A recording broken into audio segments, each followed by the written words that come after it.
one, we are going to be jumping into Champion Select, and we're going to see whether or not we'll get that Cassiopeia once again, as LeBlanc is going to be the first one banned away by AHQ, and in response, it's going to be that Elise. And I'm going to disagree a bit with the analyst desk. I think it's a huge question mark to bring in Audi over Mouse. Mouse is the veteran player on this team. He has a more diversified style. He can play both the carries as well as kind of the 5v5 style, and putting in a rookie on an international stage across from the likes of Ziv, such a renowned talent throughout the LMS and the world, that's a huge flag for me. I think EDG, this is a very strange call to make. I mean, Ziv is such a good player that bringing in a rookie is a risk. At the same time, Mouse can play those carries, but can he play the Fioras as well as Audi can, which we have seen domestically?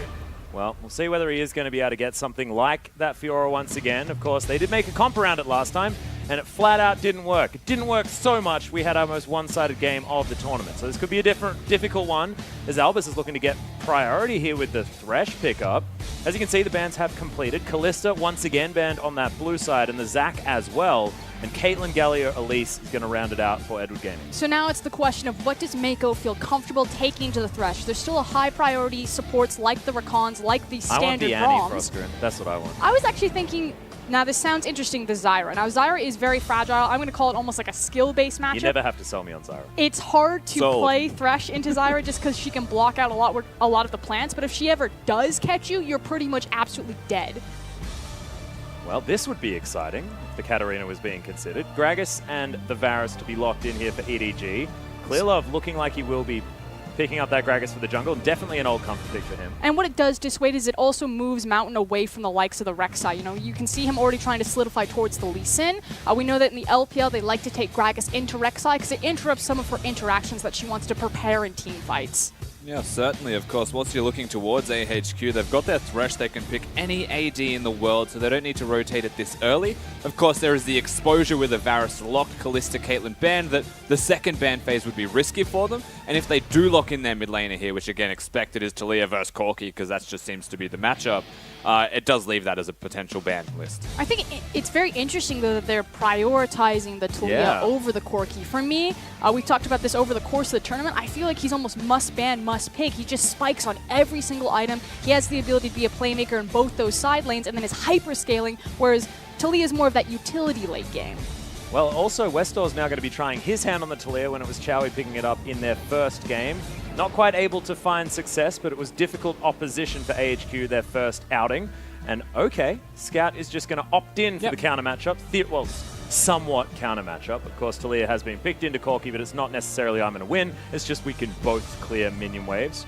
Renekton going to be banned and Fiora banned as well, understandably against Audi. And you'd expect to see that the Ashe would also be penched here since Varus is already there. You don't want to just give on one of his comfort champions. I try to force him a little bit more outside the meta, but you still have things like the Kalista also available. Well, no, you don't. It was banned JK. second off, and I think the Jinx ban is probably going to come in second time around.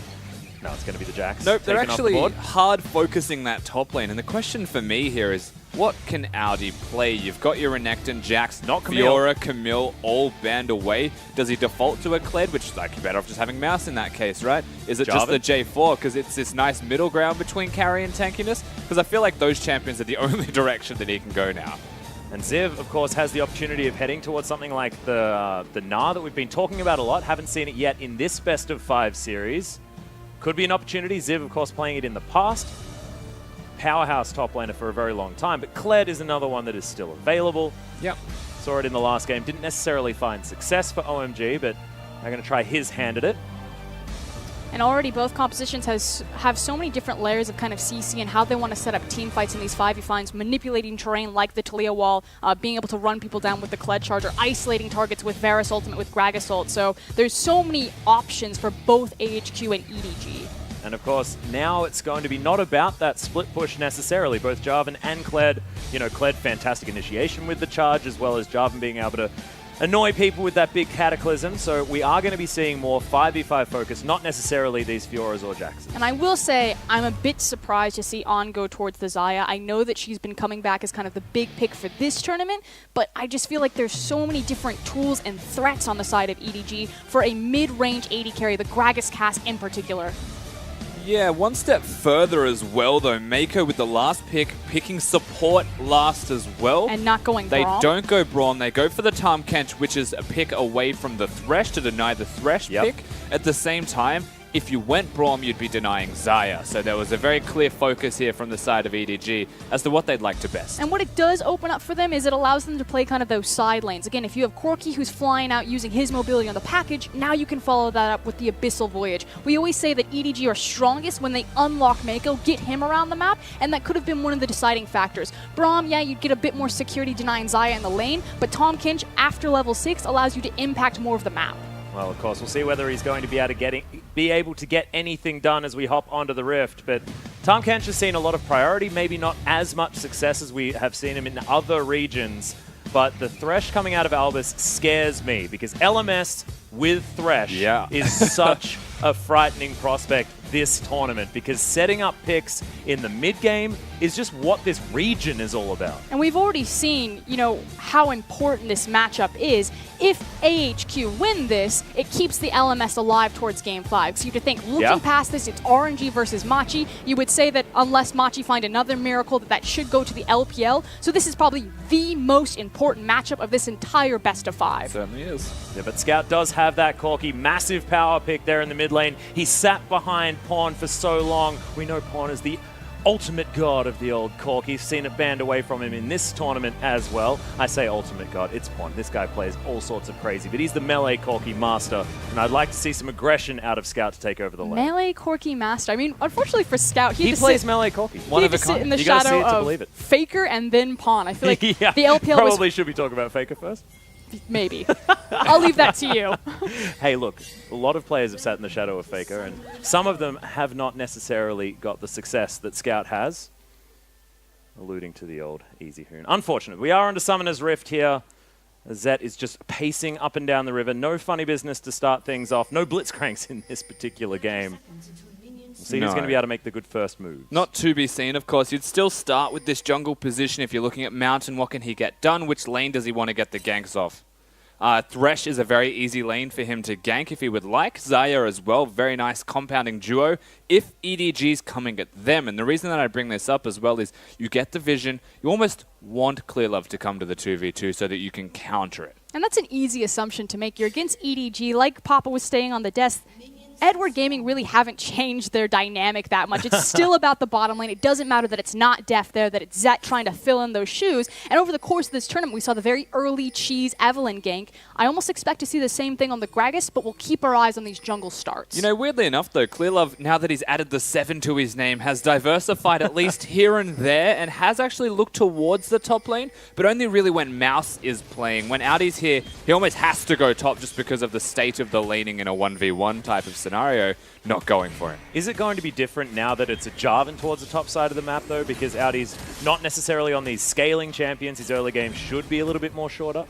Easy to gank for still if you're looking at the Jarvan. Absolutely. So in terms of that respect, it's possible, but really, I mean, it just comes down to Clearlove's preference, and bottom's always the place you'd look. But I do want to quickly talk about the jungle start. So we saw that both Albus and On sacrificed their ability to get into the lane, put themselves on the right foot, because they gave a hard leash to Mountain. Now, I actually value this start more over than what Clearlove did, just because I feel like it gives you that small tempo advantage in the jungle, which has been so game-changing that we've seen when it comes to eking out level 6 early or just being a little bit faster on rotation for an early gank. Heading towards this blue buff. Now Mountain's going to finish it in a much faster clip than that of Clearlove. Possibly looking towards the top side after that, but you can see the lane is very neutral at the moment. Outy not doing too badly as they get to that level 2 mark. And junglers may actually meet each other here in the middle. We've got Clearlove going over towards his Raptors. He's actually quite behind in experience and farm, only 2 CS, as he's gone buff to buff to protect those major objectives. But this vision that Mountain's going to place down here on the Raptor camp is what a hard leash like his bottom lane gives him in return. So he gets the vision on the Raptor camp. He might go to look for the Krugs. Actually, he's just going to hide and look to find the jump on Clearlove. Clearlove's heading into this brush here, so is going to easily steal those Krogs away as Mako spits out Zet, tries to get some auto attacks into Albus here towards the bottom side of the map. Small detail, but what's important is that Zet pops himself out of the mouth sideways, so there's no double plays, which is really nice of Albus to be stepping up aggressively after the hook connects. Just small intricacies in that little trade. Yep, good to know that Albus is still fantastic on the Thresh.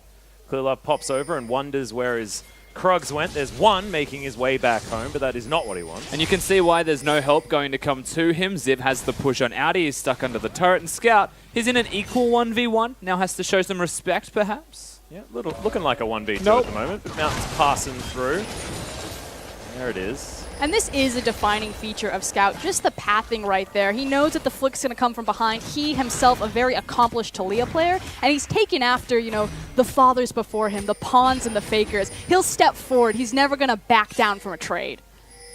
Good to see. No seismic shove's going to be hitting Scout. We'll see whether Westall decides to play melee seismic shove Taliyah and just puts the seismic shove the well zoning close to him. seismic shove? Yeah, it's like, you can't walk forward now. What are you going to do? Probably walk back, I would say, but Westall, of course, well and truly out of mana at this stage, throwing pebbles around the mid lane.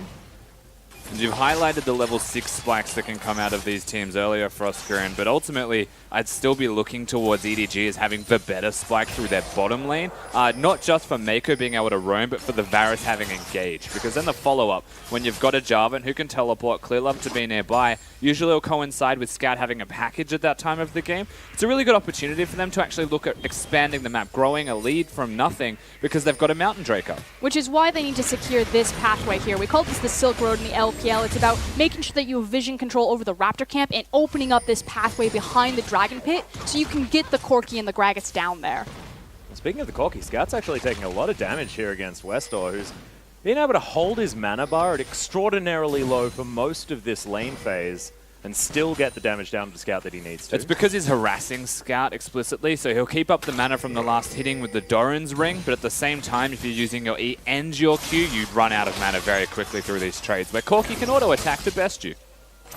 Well, he is not necessarily going to find it just here. 43 CS for the Corki, though, as he heads back home, and Westall has missed quite a few there in the mid lane. The classic run at you, try to cancel the back. Yep. Times it with a cannon wave too, so Scout will be a happy camper. I see why Westall always falls behind in CS. Wanders at people instead of actually last hitting. It's about sending a message. Yes, I like it. Message received. Arn going to get hit by a few abilities and some auto attacks there from Zet, but should be okay here in this lane with the support of Albus. This lane is very close. It's more like power walking. Have you ever been aggressively power walked at, Atlas? I've aggressively power walked myself. I like to think that I'm a very good speed walker. I've demonstrated it before. Can confirm. Have seen your Oh runners. yeah. Oh, it's good. Oh, it's good. It's something that you can't really describe very well on broadcast. I'm sure so we're just everyone not gets a gonna great try. mental image. I've watched the have you Olympics, seen like I the know Olympic how it walking? works. Yeah, that's exactly what it Rather looks scary like. to think it's about. Fantastic, absolutely fantastic. Now just think of me doing it, Dusty. Get in there. Okay, Zed is going to keep killing minions. The bottom lane has equalized. You can see Scout makes his way back in with a Sheen, as Westall's taking a lot of damage. Rocket's coming in now from Scout, but he has that level 6. And that's twice that these trades have actually happened for Westall, pushing up aggressively to use the shove, where Scout just stands and delivers. And so the third time might be the charm here for the Taliyah. Actually keep your eye out for that, if he adapts on the fly.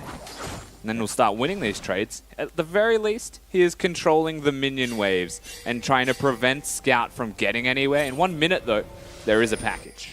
There's a lot of vision available here for AHQ in EDG's jungle. Yeah, Mountain's trying to abuse Clearlove's back. I do want to point out that Clearlove made a very clever back, so for those of you in solo queue, backing just out of vision of the Krug camp. Well, Ziv is actually going to win the trade towards the top side, as the Jarvan was wanting to come over and stop this red steal, but it's just not going to happen. Albus available if Mountain wants to get that safeguard, but he wants to stay aggressively at position. He may actually look for a dive top lane because he's got the Thresh here. It is far more realistic, and they're going. Yep, charge is going to come in. There's the flash kick as Ziv is going to knock him up into the air there as well. Audi tries to get back with Cataclysm as Ziv's taking a lot of damage, but he'll be untargetable. That's going to get the reset on the aggro, and AHQ look great towards the top side. And it's just too easy there. I want to give a special shout out to the back timers of Albus in particular, making sure that he's synced up with Mountain and adding the extra security of having Thresh in the back pocket for that dive. Massive damage will obviously come down onto this structure. They've hard committed to taking it. Again, Audi is about to respawn, but he doesn't have the teleport. And so this gank to the top lane is massive for opening up all of Summoner's Rift for themselves. EDG on the flip side can barely actually get a trade out. Could look towards the Mountain Drake, but even then it just takes so long to do. I don't know if that's realistic to consider. On needs to be very careful approaching this tower. He does have Feathered Storm, Dance? Featherstorm? Feathers. Storm. He's got the feathers. Lots of them. He can dodge the CCs. He can. But he can't dodge losing first brick towards the top side of the map, as Ziv is going to easily cut that one down. Wow, and EDG just kind of passively watch AHQ take control of the game. And scarily, I just don't think there was a trade immediately available for them. And if they did look towards a trade, it would be a hard force. And that's super risky, especially with just how clean it was from AHQ on the top side of the map. Albus, no one expected him to be there with boots of mobility that early. While I agree with that, I feel like because it is a higher priority dragon like a mountain versus an ocean or a cloud, that it's almost kind of risk versus reward of trying to make a hard force bottom. You knew that the jungler was top lane, just have Audi respawn, walk bottom, and at least force them off the tower, take the chip damage, and rotate into a higher priority dragon, rather than just passively watching the game walk away from you. To be fair, they've set up vision around the mountain. They haven't done it. And they definitely did not speed walk away from the game atlas. That is just a weird image. I needed to trigger you once again, Rusty. I'm sorry about that. It's my favorite thing to do is trigger Rusty. It means they will still look towards the mountain drake. Muppets. Can I be animal? I've just missed this so much. Okay, well, the Mountain Drake is well and truly still there, but thankfully for AHQ, they managed to get Rift Scuttle vision. There is so much vision on the bottom side here for EDG, though, so if it doesn't happen for Oscar, and like you say it will, EDG are going to lose so much because they invested vision towards the bottom side, which has largely been cleared out now for AHQ. And if EDG don't move down there and get it, they've invested so much and got nothing. Yeah, and it's about to get worse here. Hold on. Oh, Valkyrie. Here comes the charge. Oh my goodness. Good exhaust from Scout as Audi is here. Clearlove making his way through the side as well, but is Scout even going to last? He uses the flashes there. The flash body slam. Westall, beautiful flash to get himself out of the way as Ziv now has been dismounted. They are going to move him out of the way. The Talia does pick up Audi, but Ziv is going to die. He knew it as well. It's a one-for-one trade. Top laners just decided to go so hard on killing somebody and not protecting their own teammates. Kled just overcommits, and Audi does not even use his flag and drag to save his Corky's life. Just goes forwards and dies for it. But I love how you could tell who the new guy is because they just left Audi to die. They're like, nope, get back to Scout. This guy's been here longer. Well, of course, Scout can now clear out the minion wave, which would have been more difficult for Audi, so I do like the decision. I just can't comprehend this decision from Audi. Save your Scout. Like, watch him. He has it all available. It's still available. No, go, yeah, absolutely. The Scout just tries to, like, really confused with that. I mean, it's just a trade. I feel like Clearlove best is replay the analysis I've heard. Clearlove is like the dog in a divorce, and you've got Scout the mom on one side, and you've Audi the dad on the other side. It's like, come here, boy, come here. Who are you gonna pick? I don't know, guys. That's my favorite analogy. Ah. Brilliant. It's just a moment of favorites. But what I was going to say is, okay, so tempo advantage still to EDG. The reason why Zet and Mako have been rotated up into this top lane is because they don't want to lose priority over the Rift Herald, which naturally has just spawned. You could already see before that play took over, AHQ were starting to eke their vision into the area, because by dropping that tower early, this is what this gives them primary control over. So there's a window where EDG can make the choice of, yeah, we'll give them Rift Herald and we'll trade Mountain Dragon, but naturally Rift Herald is the more important objective. Especially right now, as it has just spawned. And AHQ yet to get sole vision of the area. Their topside vision is actually quite good, though, not wanting to get dove underneath that turret. Understanding that EDG had moved that bottom lane up there was an opportunity for multiple members to be in. Yeah, of course, they've still got opportunities to be on the bottom side of the map here, EDG. You can already see them moving towards the objective. You have to challenge Wire AHQ on the top side of the map. When the turret's already gone, they have no objective to secure, and EDG runs straight in. Yep, Clearlove is looking for the kill here as well as Scout Valkyrie's over. Doesn't have any ability to get out of anything as Skull is going to be dismounted. Kled is going to just shoot his way out of there. EDG, can they go to the Dragon now, though? But they're running out of time on trying to make a play here. You can see that On is propping the wave up into the top lane. But again, it's not about that tower. It's about the Rift Herald. It's opening up the potential for AHQ to make a trade if EDG do commit to Mountain. Well, Audi is going to head towards that top lane and take down the creep wave crashing into the inner turret. Arn is looking to steal away this red buff. Skillov hasn't got many of his own ones. Did manage to steal the last one from AHQ, though. But the damage has been done. They chipped out a lot of the health bars. They're forcing Scout to back. AHQ had their pick of the litter about what they want to set up. Do we set up vision for the Mountain Dragon? Do we take the Rift Herald? Maybe we get some chip damage on mid lane. Looks like it's going to be Herald. Yeah, you can feel the momentum. It's not even a large gold lead, not even really 2,000. But how they're influencing the map right now just feels that little bit superior. Scout going in, going forward to try and de-scarl Ziv was overly aggressive, and you can see how that small detail then comes back to hurt him. And the question there is, why is he going so far forwards when he could just be poking with his rockets? And a lot of that is they're hard forcing for the Mountain to try and prevent a trade perhaps for the Herald, but it's an overreach. Well, now it is going to be Rift Herald traded for outer and bottom side of the map as far as turrets, and most likely this Mountain Drake as well. So EDG trading up in the situation. Do like that. Salvis is looking to come around and deny that particular advantage, but Zet is going to make it a battle that he can't really win. Mountain Drake just decides while he's inside the pit that he no longer wants to battle and just resets himself. Just wanders around for a little bit. You're correct. They actually come up ahead. This is what talking about speedwalking does. Even the dragon wants to do it. The amount of gross noises that are coming out of like Gragas and Kench when they're next to each other, though, it's just not my favorite sound effect to be plugged into there. Oh, well, Audi, this is not his favorite moment either, as he's not. He seems to like it. Okay, yeah, he's just going to jump himself. He's got a Tom Kench with no ultimate walking up towards him. I'm gonna lick him. Yeah, he's walking the dog now as the knockup is going to come in. There's the flash out, and the root does actually land. He's going to be dismounted, and Ziv is in trouble. There's a Blade of the Ruin King in there, and Zet is going to be able to pick up his But they've just summoned the Rift Herald in the mid lane. So whilst they go for this kill, they put a lot of effort into securing it. Scout's now stuck against the Herald and 3 members threatening the hooks on him. Super lucky that they don't overcommit here, AHQ. They may have been able to just pick it up. Yeah, it didn't spot Clear Love over the side, so not having vision of a possible flank because Mako had also disappeared in the Fog of War. AHQ just play very conservatively, take the damage, and walk away. Almost the Korean way out in that case, if you were to look at it as an example. But the thing that they weren't mapping was the cooldown of Mako's ultimate, of course. Not just Clear Love being invisible, but suddenly there's still 4 people nearby. He didn't have it, but they assumed he did. So they pay their respects, and they do walk away. Okay, it does mean that EDG are going to trade up in that instance as well, able to get that kill and not lose too much apart from health on the outer turret in the mid lane. And this outer turret on the top side of the map, after that wave has been pushed back, is looking good. Not just that, of course, the bottom side's got big item spikes and a package there for the Corki, so they're looking to maybe prevent the trade. EDG are trying to make a risk now and one-up their opponents. We'll see whether they can actually defend this. As you can see, actually, we've got Westor moving away. He's just going to shove towards that outer turret in the mid lane. Should be able to get this after the Rift Herald did do some work. Abyssal Voyage is actually live now, so Westor, again, he's playing conservatively. He doesn't see where the Kench is, moves to the bottom side. Okay, but Audi, he has no way of defending this outer turret, so nicely done. But look, EDG is still top side, trying to pressure towards that inner turret, or at least deny some sort of freeze, something like that.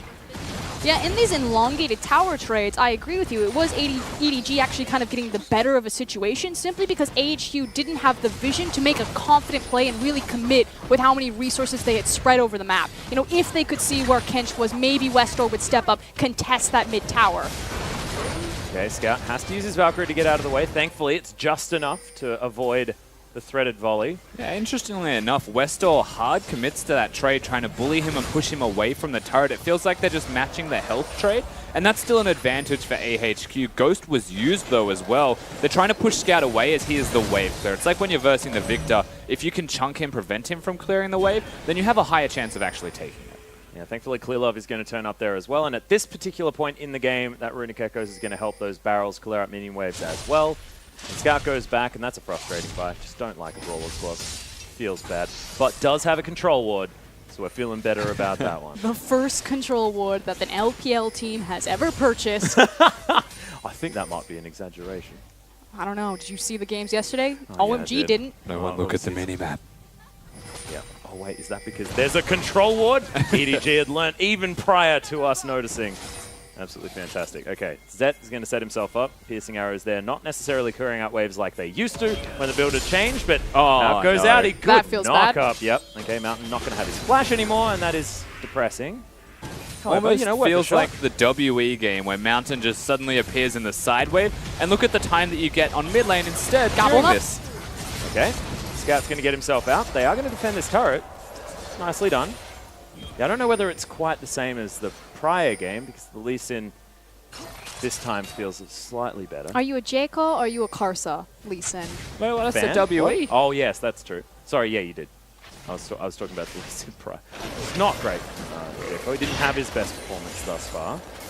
He's still new. Gotta Yeah, get those sea legs going. Mm-hmm. Need to shake the sillies out. potentially. Oh, okay, that was very, very close from Albus. But they pick it up, and that's super important. The mid lane outer means they can stretch their vision just a little bit deeper into AHQ's side of the map. It's really hard as an Aussie to say that letter H. H, 2K? H. It's just an H, mate.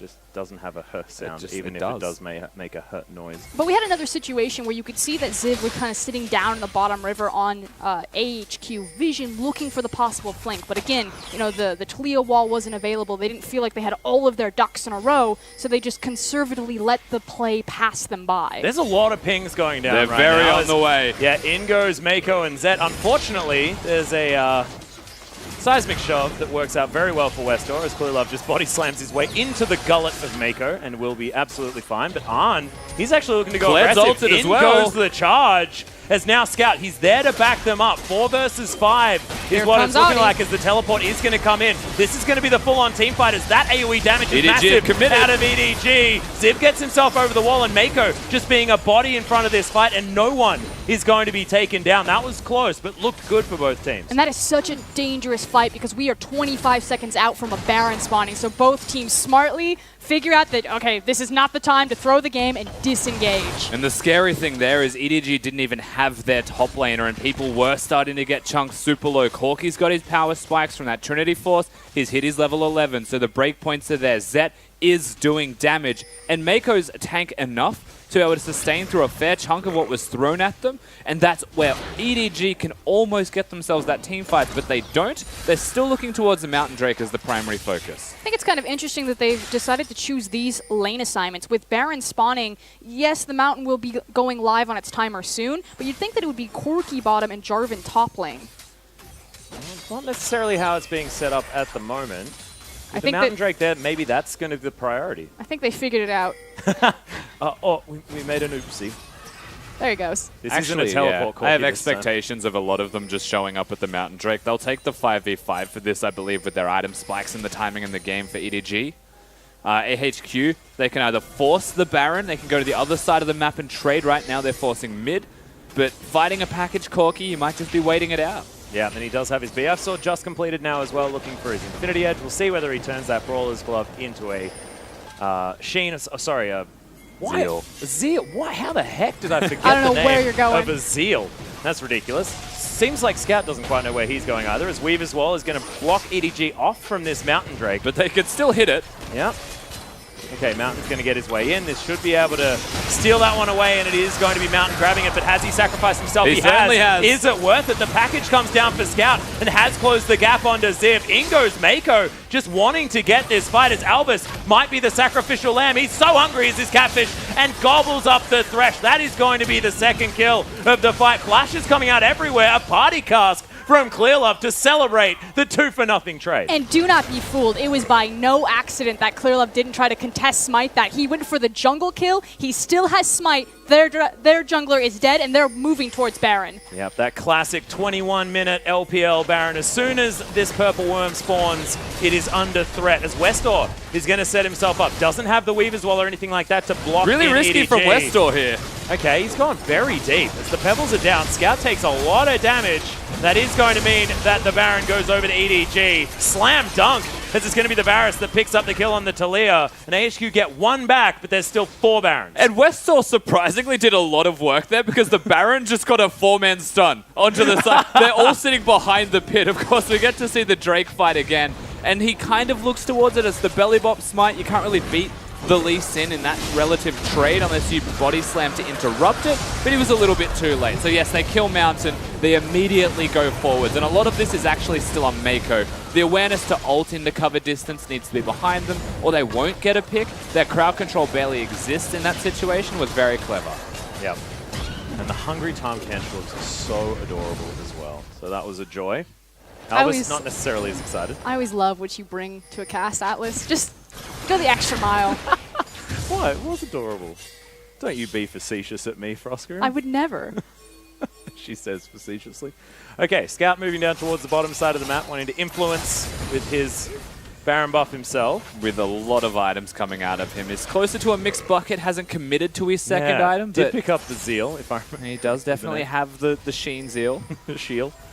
That's a shield. And still with the Baron buff to be there as well. Thank you. He just keeps going. Just silently under his breath, shield. Muppet. Power walk.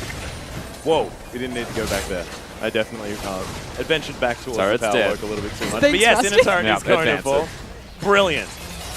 They are going to move now towards the mid lane that Audi has prepared for them. And I think the big fundamental thing here for a lot of the LMS teams is their mid-game team fighting starts to drop off. This is the second iteration we've seen of it. EDG, they get the Baron, immediately looking to press forwards and challenge AHQ. Yeah, well, that's the hook. It's going to land onto Mako. What's It's the not kick? the target that they want is Mountain. He's looking for it, manages to get it back onto Zed as Ziv. He's charging his way forward, but can't get through the Weaver's wall. That's a bit of a disaster. Takes the Dark Passage, gets himself out as Westor's going to be dunked towards the bottom side. But Mountain's dead. They take down the turret, and EDG, they don't lose anything bar a couple of health bars. And Rusty, you were talking about, the LMS as a region maybe making these poor team fights in the mid game, but I feel like it's also the decision making. That is such a high risk, low reward play, because if you die there, it's pretty much game. Well, it's looking like it's a bit of a disaster just here be an as well, inhibitor as the at inhibitor is going to fall down. We've got a massive minion wave pushing for EDG on the top side at the same time. This is not all that they're going to be able to take. Seismic Shove goes completely wide, and EDG, they've broken open the base and taken over the game. And again, by trying to force that team fight there, instead of just standing behind your towers and wave clearing, it means that you're not just trading the outer tower, but you're losing your inhib. High risk, low reward. Yeah, AHQ, it feels like, again, the gold lead wasn't massive at that point in the game, but it feels like it for them. They're forcing against the Baron team, and suddenly the momentum swings, the pendulum swings to EDG. Their turn to push forward, their turn to make the advances. AHQ say, we're going to interrupt this, we're going to fight. Mountain hits a kick, Kled comes from behind, and Talia, this is actually my biggest concern with this. Scout and Zet are the targets that Ziv wants. He's now stuck.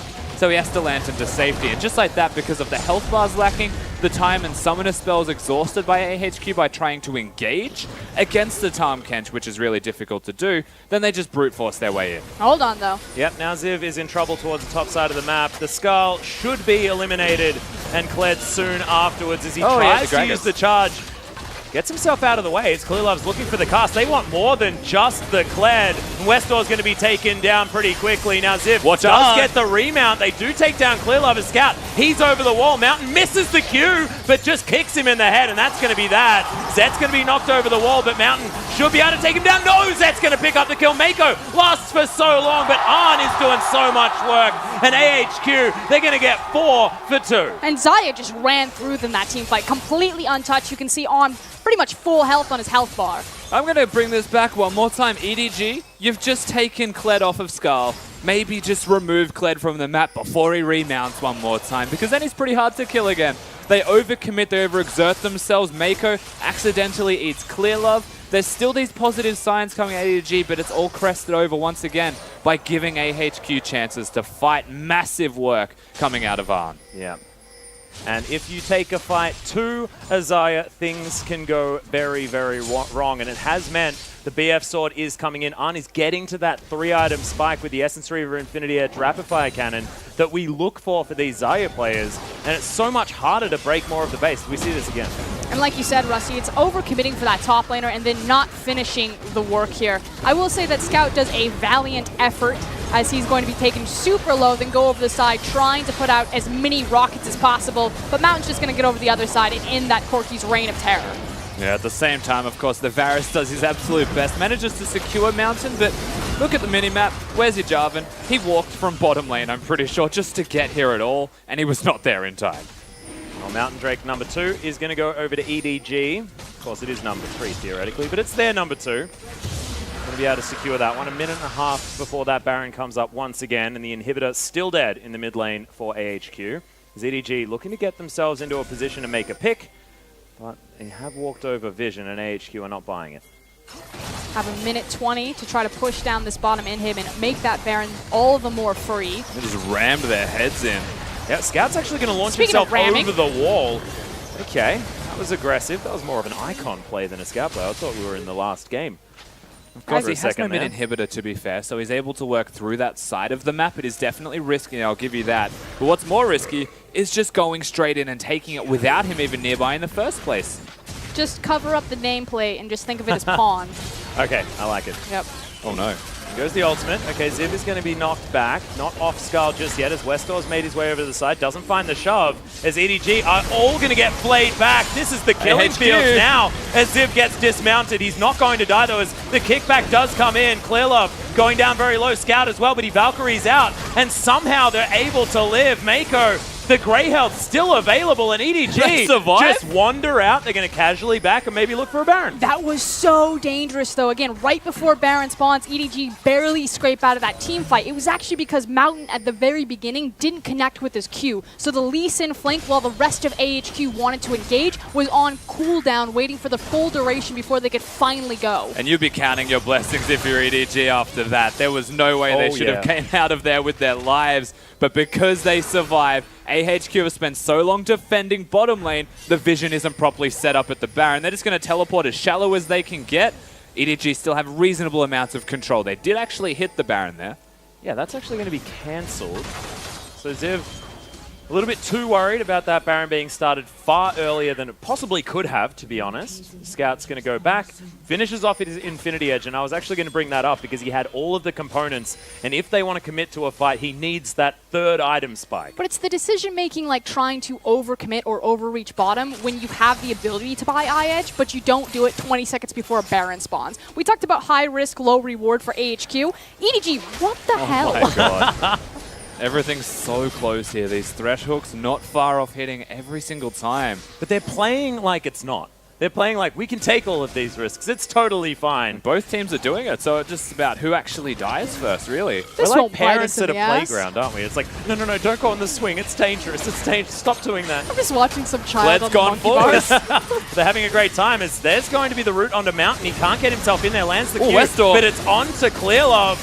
Bounces his way back. Massive boop in as Mako. He's got the Grey Health, but Scout is going to be delivered to death. Audi, he's in the killing field, and oh my god, Zet is smashing this team fight. That Infinity Edge is doing so much work, and Arn is now looking for it. He's looking to turn it around. Can he actually get there? Featherstorm comes in as now EDG, they're still alive, but now it's the 2v2. 80 carries. Oh my Scout turns around, and he took one step too far forward. And pretty much everybody's just dead here. EDG with 2 carries alive. No chance they'll look towards the Baron. I mean, they're walking over there. Very, very risky unless there's a honey fruit to keep them healthy.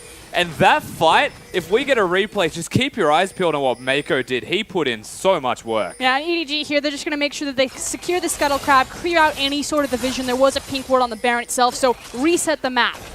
Okay, no, they're doing stuff back. Yep, they're absolutely. Never mind. We do have an Abyssal Voyage to get Clearlove towards this pit as well. And with 2 Mountain Drakes and a heck of a lot of damage, this is Baron number 2 over to EDG. God, I miss this region. And I'm just so happy to say after all of this that Zet shows up to play because he's here on the international stage. And AHQ going forward, watch the kick from Mountain and how Mako, in the middle of a team fight, missing so much health, has the awareness to actually gobble up the Corki. Oh my god. Like, that is just star performance out of Mako. And the Corki survives. Him and Zet then get to work together. Audi does his job in this team fight as well. Like, EDG probably shouldn't have won that. Mountain did so much work.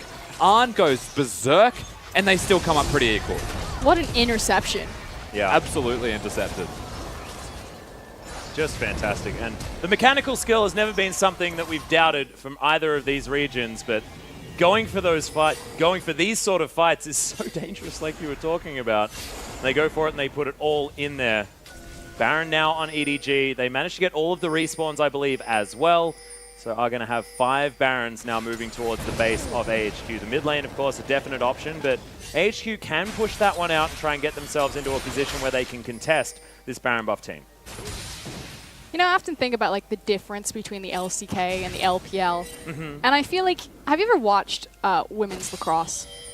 It's not a popular sport. Rather vague of a thing for us to have said yes to. So, I don't know. If I had said volleyball, you would have been like, yes. Legitimately not Australian, though, Posco. Volleyball is. Volleyball certainly is. Yeah. Haskell was very good at it. Scout's not very good at being alive. Yeah, Mountain's going to be able to pick up that kill as now in goes Ziv. He's looking for Clearlove, gets the bear trap on a rope, but the explosive cast is going to get him out of there. Mako desperately wants out, but he just sees his fate and is going to fall down. So what I was going to say is that it's kind of the difference between watching just finesse play. Like, you're watching the LCK, you're like, ooh, wow, ah. And then you watch the LPL play, you're like, ooh, ah. So you're making similar noises. Exactly. They're just for very different reasons. It's the difference between watching women's lacrosse and men's lacrosse. One's a brute force sport, one's much more about speed, finesse, beauty. Or Serena Williams versus Venus Williams. Mini skirts. I mean, weirdly enough, that's the noise we probably would have made when we watched Scout die there if we weren't talking about women's lacrosse. So that's fairly accurate. The word we made was Scout's dead, I believe. Which he certainly was. It is going to put a little bit of a stopper in EDG's press towards the base. May lose them this Cloud Drake as well. Not necessarily the coveted Drakes that you'd want, but he's going to buff up that Elder Drake a little bit further as that one's going to spawn at 38 minutes in. Actually, a little bit more than that. And really, we just get to watch how Scout died here. He's got the package, so he feels overconfidence, but like when you've got a Talia, you've got a Hook, you've got a Lee Sin, they're a very good pick composition. If you don't have the vision, you need to actually work with your team to get that, not be confident that you have a package. And the reoccurring trend between LMS and LPL is just superior vision control, and that was set up on a trap like that. They actually know where Mountain is because of the ward that was just placed, revealing himself. Blue buff's about to spawn, so there's an opportunity for a fight here once again. He's going to get flayed back. Mako still has a lot of grey health to work with. But the Weaver's Wall is stopping their exit. Yes, that was very, very late. The Mako is still going to fall down, but now the fight is going to break out. Scout, double kill now for Arn. He's trying to make it 3 as Clearlove flashes his way out. Once again, EDG lose 2 of their members. And AHQ just keep finding these picks in the jungle. And a game that was in EDG's complete control has now flipped over to AHQ. You have the completed itemization of On's Xayah, and he's just going off in all of these fights. And the thing is, it's weird to say EDG should be doing this in lanes. They shouldn't be fighting in the jungle. It's super risky for them to go against a Talia into AHQ's jungle, which is towards a Xayah as well, and a pick composition from AHQ. There's no inhib in the jungle. Why are you there? Well, at the moment, Mountain's going to shove out this top wave. Audie's there to meet him. And just quietly, there's a 7-0 for Xayah running around the rift. Arn is insane. He is, as is Audi, because he has no way out of this one. Cataclysm comes in as Westor has to use his flash. Audi has lasted a long time, as Clearlove does find a barrel, but that is just going to be the top laner falling down. He does have teleport, but that is 50 seconds on the death timer, and Westor skates out and feels fine. And we have to look bigger picture here as, again, it's another pick blind and just overconfidence from EDG. Why are you there? You'd think that maybe they're trying to contest the blue buff, that they want to start clearing out vision to make sure that there's no flanking teleport towards, but like Rusty said, they need to be fighting in the lane. Make use of your poke composition with Varus and Corki. And Audi was just nowhere to be a frontline or to do any sort of peel, because you had Scout and Zet and they were watching Ziv. And they were just like, well, we can't walk up towards that wall. Mako, you are dead. There's just nothing he could do. AHQ have to win here. It's Machi versus RNG. Theoretically, that's going to go to RNG again unless we get that miracle performance from them. So this would keep the LMS alive at least to Game 5. And if there's one thing that you trust watching the AHQ side, it does seem to be their very late game, their team fighting, their ability to have Arn be a hyper carry. Yes, he's not on the Jinx, but tell you what, Xayah is still a hyper carry when it comes to the damage output. Just a lot harder to execute on. And right now, 7-0-5. Proof is in the pudding. Yeah, and you have to question Scout's build here as well. He's foregone anything like a Mercurial Scimitar and decided to go with 4 damage items. The Rapid Fire Cannon comes out next. And I would have liked just a cheeky headband there, the Quicksilver Sash, to try and get him out of any of this CC, because he's being hooked, he's being caught. And there's just nothing he can do. As soon as that happens, that's a dead Corki and most of the damage gone for EDG. And it's just an easy rollover for AHQ. But this is why you say they fight in lane, not in the jungle, right? You've got the damage dealer on Corki. They have decent control when it comes to defending him with a Tarmkench there. If they pick the target, if the hook connects, you can keep him alive, keep him in the back line to do the damage. I do have to throw some shade at Scout. While he does have these incredible 1v1 performances, he tends to go a little deep. And he's been doing that this entire tournament. He traveled a long way. Oh. That was really cool. As far as like getting like frequent flyer miles is concerned, like Scout nailed it. That was fine. Yeah, that was great. That's fine, Do it but again. he keeps doing it in every single situation, no matter what the context is. If you go back to EDG versus Samsung, he cost them the game. You know, that random Talia death right before a Baron that gave Samsung the free gateway into it. It was all about control warding that bottom lane bush. Got it. Yeah, that, and he got it. See? They have so many wards around the Elder Dragon and not a lot actually really here around the Baron, yet they still have control. So ultimately, this isn't the worst outcome for EDG. They've got the map in their hands. They've had the side wave set up. It's still pushing bottom wave.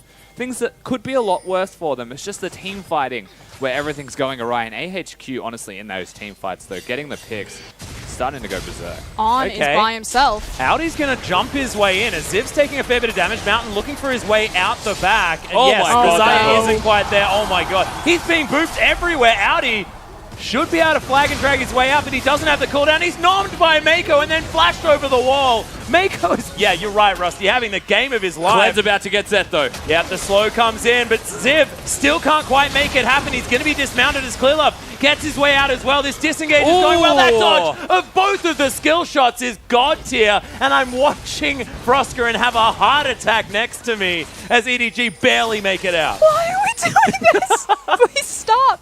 The fact that that game could have been over right there if Clearlove had gotten hit, that it had to come down to a sidestep. Yes, They're it was teleporting godly, into fight but- right now. Oh, They're going God. in. Hearts might stop Straight here on to the Baron. They want Caster to force the teleport out of Ziv. EDG have so much damage with 2 Mountain Drakes. They should be able to chunk this one the heck out. Oh my God, their damage is insane. Watch But Mountain, Mountain. Oh, he's no. here ready for the steal. They're not going to get it because there's just way too much Here comes damage. the Now teleport. the follow-up engage is going to come in. Ziv, Mountain, they're both in exactly the right position. As Scout is going to get himself into a good spot. Their poke damage is actually EDG look to be working out okay. quite well. Yeah, they've got themselves back to a good formation. As And they've got Audi the minions. is hit by a phosphorus bomb. That's not so good. But AHQ, they have low health bars, and now all the control for EDG somehow.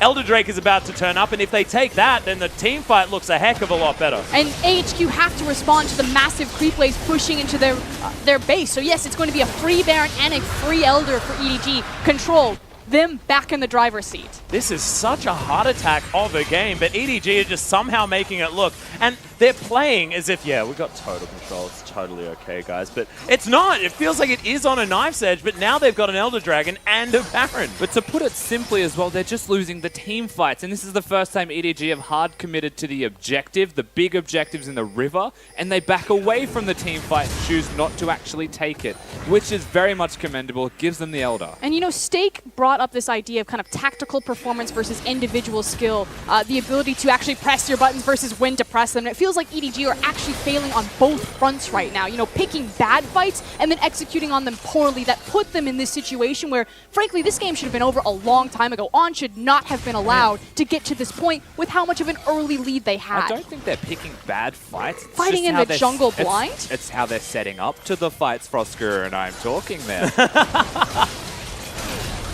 She's a disappointed mother, okay? Noted. Fight in the lane. Well, they are going to be able to fight this inhibitor, and that is not going to be able to fight back, so they are going to be okay. Scout, slightly over-aggressive positioning, giving us slight heart attacks, but now has his QSS completed, so can be a little bit more aggressive. Completed the Flame Horizon as well over Unbugged Westall. immediately. What? Cork is bugged. Yes, It's just Gatling Is he just everywhere. Gatling? Oh, it's, my God. It's a bit of a Gatling this game. Rusty's triggered. That He noise triggered this is whole cast. Fantastic. Zet pushing up this wave. Knight's Vow is completed by Mako as well, who's getting tankier and tankier. It's Tom Kench. It's going to be more and more difficult to kill. And so I think the player to watch before this next fight is Albus, and namely even Mountain, because he's always trying to flank on the Lee Sin. But against an Elder, against the Baron, it's super hard to do. And so you've got to highlight how do they team fight now when they've got to go front to back. Well, going to have to fight relatively soon because that's 2 inhibitors dead. And EDG utilizing the Elder Dragon buff very, very well because AHQ do not want to fight them with that. They had the minion waves prepped and get themselves up there. So top lane should be the next place EDG looks unless they just try and force a fight and win the game. No, we're probably just going to have all 5 men right up into the top lane, force the free objective, which is that last standing outer tower. But it's now the question of where are AHQ going to draw the line in the sand? We've got 6 items on both AD carries. These team fights are going to be super volatile because if EDG are now forced to fight on AHQ's terms. In order to end the game, they have to be coming to them. And AHQ have a composition that fights very well if you've got people heading towards them, especially if you've got Isaiah. But I'm much more confident in their ability to fight in an open base rather than to wander blindly into a dark jungle and get pick after pick into, you know, the likes of the Thresh, of the Talia Flick, or a flank from Mountain or Ziv. In saying that as well, the minions will be pushing in mid, will be pushing in bottom, starting to pressure AHQ. And so we'll highlight, do EDG teamfight immediately? Do they just brute force their way in? Or will they play it out, let the minions help win the game for them? And then you look towards more AHQ, saying, can you prevent the minions from ending the game by fighting immediately? Well, they are certainly going to do that as Mako. He's found himself over the other side. Valkyrie is going to allow Scout to join him, but Mako can't save everyone as Mountain gets the kick onto Scout. QSS uses the flash, gets himself out of the way, but everyone's jumped in. Mountain should fall down. Scout's going to be able to pick up that kill, but the answering kill's there. Arn is untouched, and he's got so much damage. Ziv as well. He's still got a Guardian Angel, but the disengage is going to come in, and EDG get themselves out. It's 1-for-1. And Arn cannot catch up. And AHQ brilliantly understanding that that was their time to strike because the bottom and the mid lane waves hadn't crashed in yet. You can see that they're starting to roll in now, which is why they'll reset their positioning, but understanding exactly where that window was. And just by winning that team fight, AHQ, Arn is a machine right now. Yeah. He's able to keep them in this game for an extra couple of minutes because they can push the bottom wave back out. They can push the mid wave in before they crash. Again, EDG, if they just stop the fight, they sit back. They don't even need to hit the turret in the top wave. Let those supers come in and then make the play. If nothing else, they would still get the teleport out of Ziv on top of this. But Mountain, he kicks it off, Frostgoon. Yep, expertly started by Mountain. There's the flank follow-up from Ziv, but check out On in the back. Yes, Audi would get back there, but he's just going to shred them through. And as soon as the exhaust goes on Xayah right about now, that's pretty much the only window that EDG have to turn this, but they've already committed to disengage. Now that the exhaust is down, get the hell out of dodge. Yep, too many feathers on the ground. Do not want to walk towards that. That Blade Caller would just do so much damage. And AHQ, they're playing around Arn once again incredibly well. Will he die? Well, that's a very good question. He's now legendary, which is going to help him in the not dying state of things. Ziv has picked himself up that adaptive helm. It's going to help him against, I guess, Gatling AHQ have damage. vision. They're set up for this. And Arn's looking for a 1v1. Okay. But okay, there's a lot of them here, Arn. And if you don't press B, back right about now. I would definitely press back. Oh my god, what are you doing, Arn? He's looking for the pick, but he's just going to get himself out. That was terrifying. Utterly terrifying. That guy's a god. Okay, yeah, the ult came in, and as well as the Dark Passage, as Weaver's Wall was invested. Hook's That's going to be the hook. Down to the Guardian Angel now. As Scout once again going to get himself out with that QSS. Okay, Audi is just going to flash. That's going to be Mako eating him up. Check out Mountain, and here comes Ziv. He's looking for Scout. Audi completely unable to be a frontline. Ziv's going to jump in. There's a lot of damage here for EDG, and it's a relatively disconnected fight. Ziv, bear trap on the roof comes in. Oh my god, Scout explodes. Now On looking for more of that damage.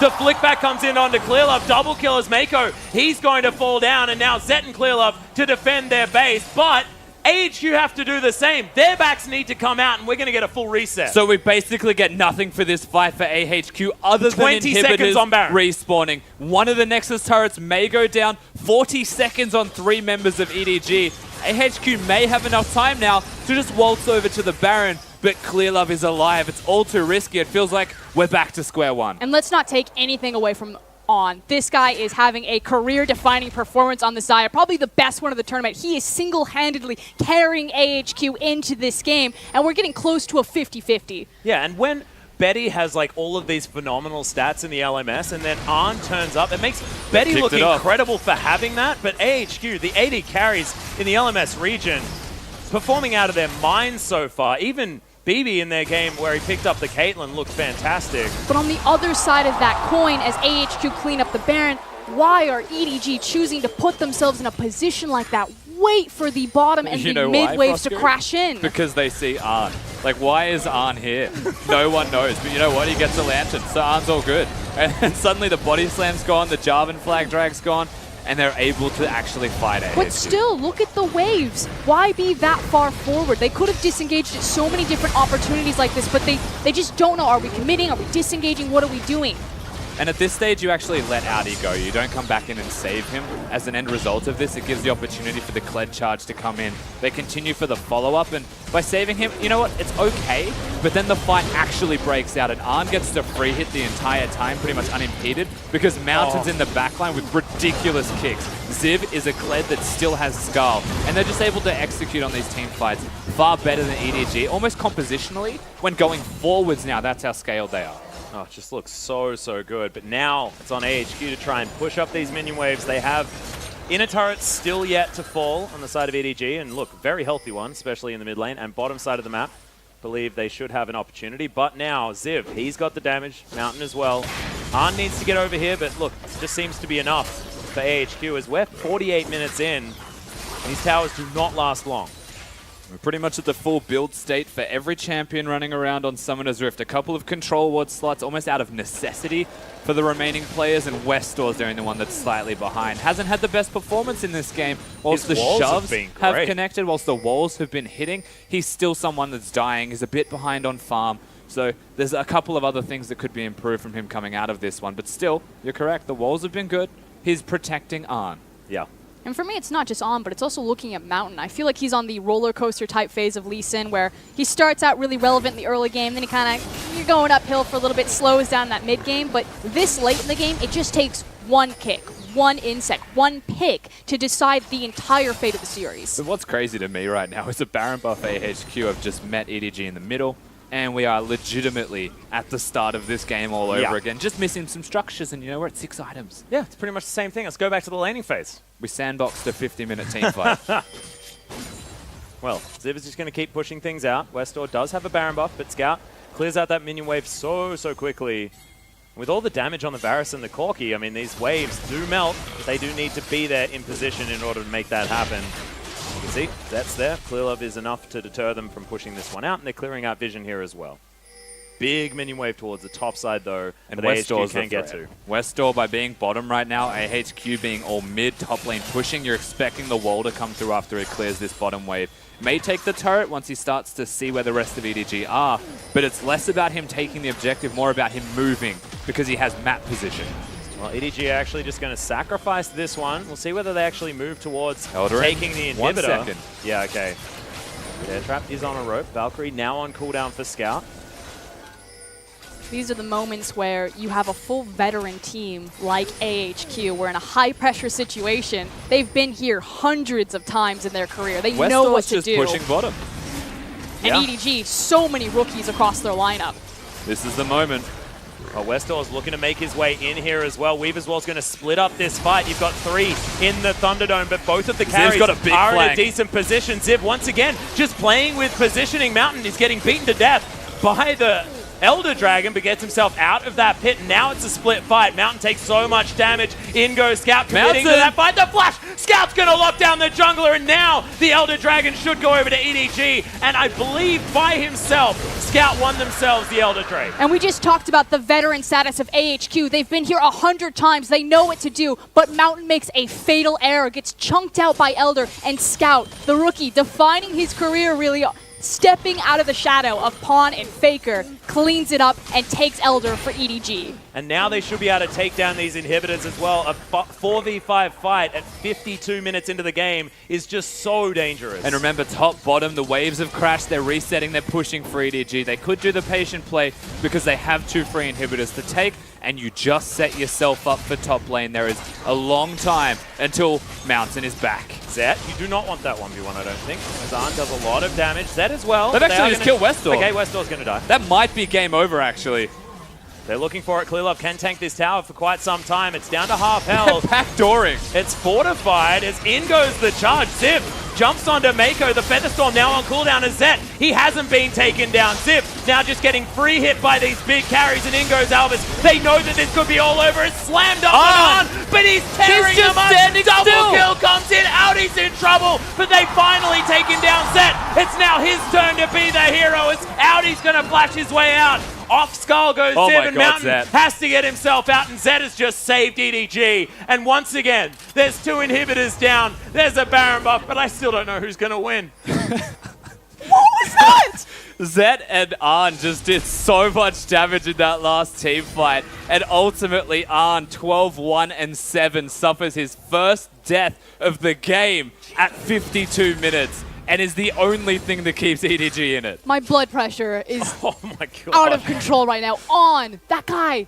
This is a godly performance. He just planted his feet. Yeah, he's a turret. He completed Exodia or something like that and exploded EDG. I'm not entirely sure what happened. That was like the win button that he pressed. and it is going to save them at least for a moment. Westor, he's going to respawn. They didn't even get that Nexus turret. Yeah, now you can breathe now, you can step back, I you can can't look at the breathe. game. I can't breathe. You can watch a replay and stop breathing if you want. This is EDG, Arn vs. Zet basically is the name of the game here, because the fight, the start from Clear Love, it's immaculate. They've got the Elder, and this is where you just back away. You take the 2 inhibitors, you're backdooring, your damage isn't that great, Scout's at risk of dying, and they commit to the fight. And they get all of the tools onto the backline. You know, the Featherstorm was burned so early. Audi will eventually turn off of the tower, gives it, you know, maybe 1-2 more hits before he finds the Xayah, jumps into the backline, and On just goes Super Saiyan. He just pressed QW and I think auto attack. I don't think you understand that that was 0.1 of a second of AHQ winning the game, because as Zet crit and killed Arn, Mountain kicked him away. So the last auto attack that would have actually killed him may not have happened. He does have a lot of crit, so at least the odds are probably in EDG's favor on that front. Again, the amount of time between that. The odds have been in EDG's favor the last 4 times. But now a Baron has spawned. It's another one. AHQ have got themselves EDG one have so swapped far. side of the map for the record. They're pushing with top lane. The 2 inhibitors are dead. It's AHQ that need to make the desperate play. And AHQ might go towards the Baron. They can kill it very, very quickly. But EDG watch with that. the inside track. Yeah, you're exactly right. This is a lose-lose situation for AHQ. They have to make a choice about what to do with Zet. He's going to be seen. EDG are not committing to the Baron. They're committing to pushing the inhibitor. They want all 3 and maybe even the game. Well, they can flat out win the game. They've got the minion waves to come through. Now, everyone, Empowered Recall, we are going to see a fight in this space. We are going to have Baron buff minions to help defend, but EDG just said, we want to take another inhibitor and we'll trade it for the Baron. But this is going to continue to stall out the rest of this game. Like you said, that Baron will just keep the base alive, keep the Nexus Tower standing. They shouldn't be able to use this offensively. We could be looking at the next Elder 5v5. I feel like as well, EDG could have probably forced it into a different choice there, but I don't know. They didn't. That's just the state of the game we're in. You know what? Raz said it on the analyst desk. He's just saying what we're all thinking. The last time EDG and AHQ met each other, there was a lot of team fights. Well, I mean, we're 55 minutes in. There's a lot of team fights. And there's 1,000 gold difference. This is so close. It's gone for an hour. That's nuts. Oh my I'm actually losing years off of my life. I can see. It's written all over your face. I feel like we need a Frostgrin cam in the bottom left. This is great. LPL should play LMS more often. Please, no. Oh my goodness. You guys can't see it, but our analysts are always on waiting for the game to end, and they kind of have to run from upstairs downstairs. They keep poking their head in because, like, is the game over? No, it's still going. No, it's and they probably ran down. They've seen this fight that should be the end of the game, and then they get here, and all of a sudden, oh wait, we've just reset completely. They're just getting so much exercise, just running up and down those stairs, thinking that it's going to end. Here we go. Okay, so the gold lead has almost come back into AHQ's favor as they've been cleaning out so many minions. Zet has to make Ziv has to make his way back towards his team if they want to start up any of these fights. But AHQ, it still feels to me like they can win this game. They get an ace, they move forward, and they win. They can 100% win this game. And what's really important is the side vision that EDG are setting up. Because this is where the fight happens. Yeah, they're trying to find Mountain. He has been so pivotal in these basically kick-ass kicks and initiations to this fight. He's trying to find that flank. They also have a deep ward behind them for the teleport. Now EDG, they can see the Kled top side of the map, so they start to poke their way in and actually get some auto attacks off. Remember, they've got mountains, and so Scouts destroys the inhibitors if he gets the auto attack. But every time he steps up, Albus looks at him, goes for the hook, scares him, and yes, he has the QSS, but that's not how you want to start the fight. You need to save that to outplay. If you've got the QSS flash, then you have to get out of Mountain's kick somehow. As Mountain may have taken a step too far, but he's no. up, Soldier. He's going to make his way back. There's still vision here for AHQ. Hook connects. It lands, but Mako is going to gobble him up. Arn is going to eat the ultimate. There's now Piercing Arrow is going to make him a little bit less. There's the kick on a Scout, but he flashes his way out. Zet now completely in no man's land. We've got a lot of damage on the other side as Albus. He's going to be taken down, but you've got Audi. He's in the back line trying to deal with won Arn, the game. but he's massive. Clearlove now trying to run his way out. There are no carries left. Audi and Clearlove have to have some sort of miraculous hero play if they're going to get anything done. But you see the ping go down. That is a minute death timers on so many members. It is just Jarvan. Maybe not Jarvan. Oh, good dodge. Oh, God. Just Jarvan and Gragas alive. Yeah, no carries left for EDG. They are literally just relying on the fact that they have crowd control, and they're going to try and survive for the entire time. Kled will dive them, and he has got the teleport to come in, and the minions have crashed. This is pretty much like, by our powers combined, we can wave clear. Yeah, well, Clearlove doesn't quite have the ultimate just yet. That is going to be incredibly important for buying time. Just don't walk that close to Arn, Clearlove. He's clearing the wave as long as he avoids 3 feathers at a time, and it feels like AHQ, because the Baron ran out. How very well timed, I might add. Oh, We're back to square one. I don't like this square. All right, here we go. Mountain still has it. yeah, teleport is going to come in, so at least this tower should fall down. Inhibit is going to be the next thing to follow, and we've got very small death timers remaining. But it's EDG, going to be one inhib. They just need to stay alive 10 seconds before their team comes back up. Charge. Gets Gets him AHQ out. And it'll be the next Baron, you're going to have to say. Oh. That'll be where we look. I don't know how many Barons there's been. At least 28. There's also an Elder in 2 minutes. We're going to have visibly aged after this game, I think. Now this was all Arn once again. Hook connects, and Mako immediately eats him, yes, but the Weaver's Wall's here. Mountain, his flank is massive. He's so scary. Fine and scout. hits it. At this stage, Ziv's just going for Zet. He's stuck by himself, but Arn's also just going to free hit. Every carry from EDG is disconnected. And Zet, he does his absolute best. Honestly, he takes out Westor in a 1v2. So these individual players are still doing so much work, but Arn's alive. Every single time, Arn is alive. And I feel like Clearlove needs to build a Morellonomicon or something like that. They need more ways to stop all this healing from coming in from Arn, who's just... He's got his Bloodthirster, he's got his Mercurial Scimitar, and it just feels like if he's given 3 auto attacks, he's at full health permanently. And that's the thing, the crowd control that EDG have when it comes to late game team fighting is a Jarvan knockup and a body slam, maybe a Varus ultimate, and you have to devour Arn if you're trying to do that. But when he has his ultimate, Xayah is just so hard to actually get onto. It's also the fact that we never really have had a fight where it's kind of moving from front to back. You know, they don't get to make use of the range and the reach of Corki on those crits. These fights keep getting separated and split by fabulous Talia walls. Oh my goodness, this game is just ridiculous. Scout has himself a Void Staff now as well. That is as 6 items as you can possibly get. Albus does not want to be tanking that amount of damage. And we've crested to 60 minutes. We have. This is the third Elder, and another Baron in a minute, Atlas.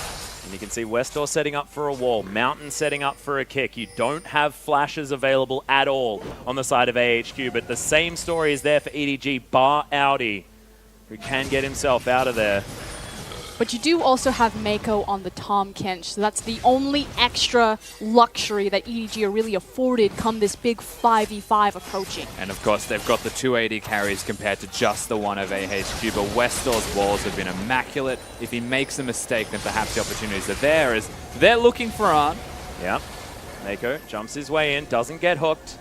Vision now able to be routed out by EDG. Actually, the wall's on again. Mako's trapped. Yeah, and they're going to get boot back all the way over that wall. Fantastic. Weaver's Wall does come in as now 2 of the big tanks on the front line are going to be evaporated. Mako's just That dead. is 1 kill that comes in, and now it's a fight all about AHQ. Ziv jumps into the back line. Zet is at least free hitting his Mountain. It's Looking over. for the kick. Albus takes down Scout. Audi is going to fall as Zet looking for the kite. Clearlove's going to die, and Zet needs to have the most incredible performance ever, but he's not going to. And now Audi flashes out of the way, but just take the base, AHQ. You deserve it. And we are most likely going to go to a game 5. And I know all eyes are on Arn. He has a ridiculous KDA, 13-1-11, but it was Westor's Talia wall that secured that fight for them.